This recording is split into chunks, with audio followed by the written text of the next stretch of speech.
My name is Will. I'm here to talk about my experience teaching, living, working, and studying in China.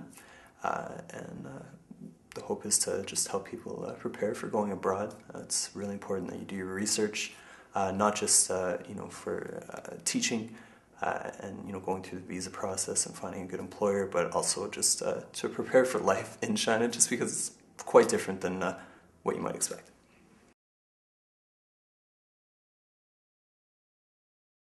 I really had a fascination with the Chinese language. I really wanted to learn more about it. I found that it was the language that you really had to study in the country. So that's what led me to explore teaching in China. I figured it was a good way to learn and explore the country and culture. I thought I did. I thought I had a good grasp on things, but when I got there, I found, because it is a tonal language, it's if you can't really hear the tones and you can't speak the tones, people really don't understand you. So I did my best to prepare, but unfortunately, I think my language skills were a little lacking when I arrived. Yeah, I taught in South Korea for about a year and a half beforehand.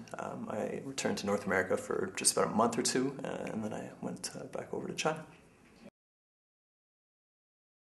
I was teaching in a private language school. I was there for one semester, so it was about a total of 6 months.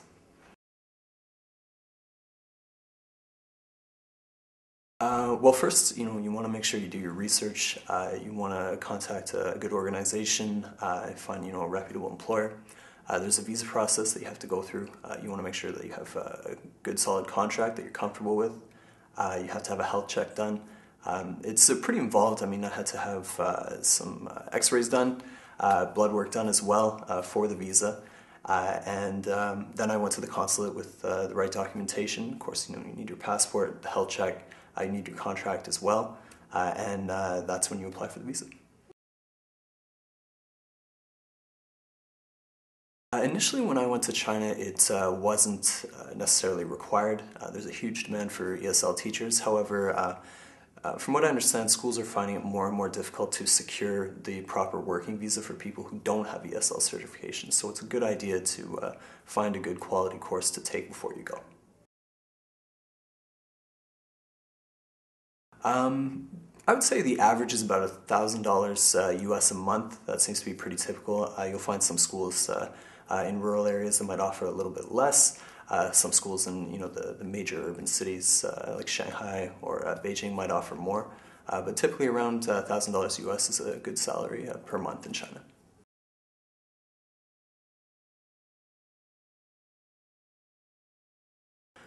In China, it's a little bit different than, say, South Korea, where that's pretty normal. It differs from contract to contract, so one employer might offer those benefits, another employer might offer one or the other, or neither, so it really depends on the contract that you have. A typical day for me, I'd arrive mid-afternoon. There was a schedule. I would see the classes that I had, what levels I would be teaching, and what I needed as far as resources and how to prepare. So I would really just get ready for the class. I'd teach a few classes, and then I'd have a break, usually for dinner.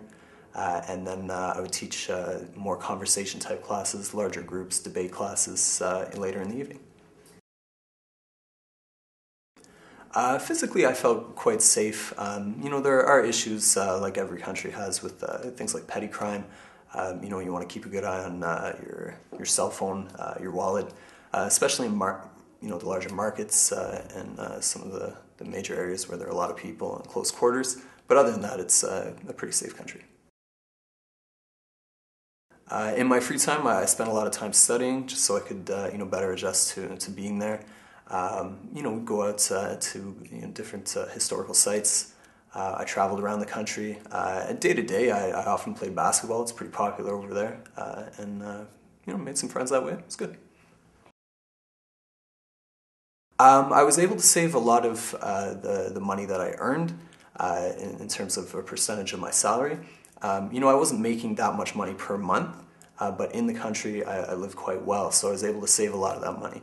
But just with exchange rates, it doesn't work out to saving a lot of money at home. I would transfer money home once a month, usually on payday.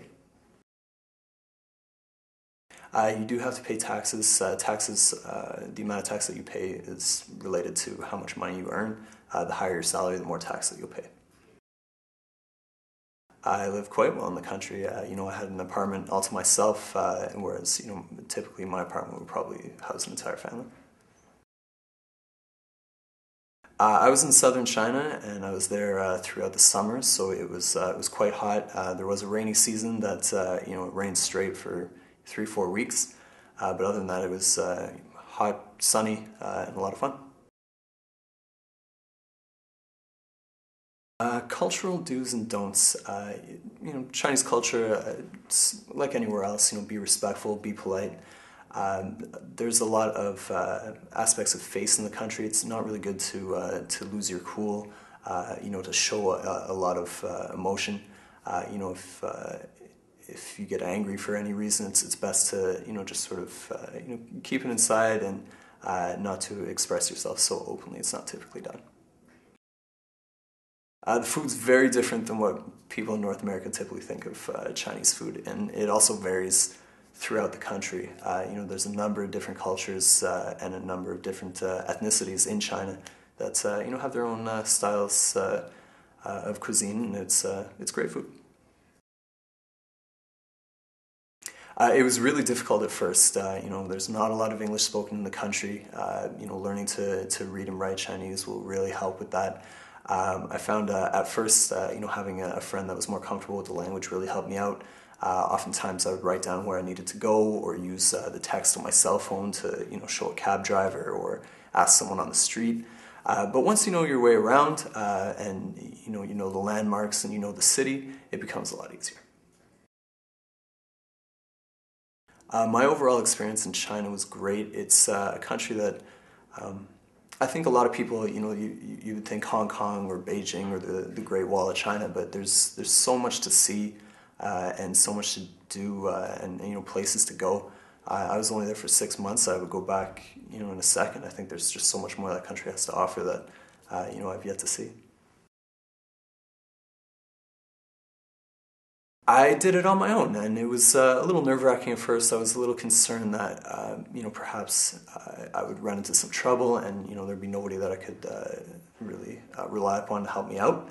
But thankfully, the school that I worked at, it was run by some good people, and made good contacts, and it was a great experience for me.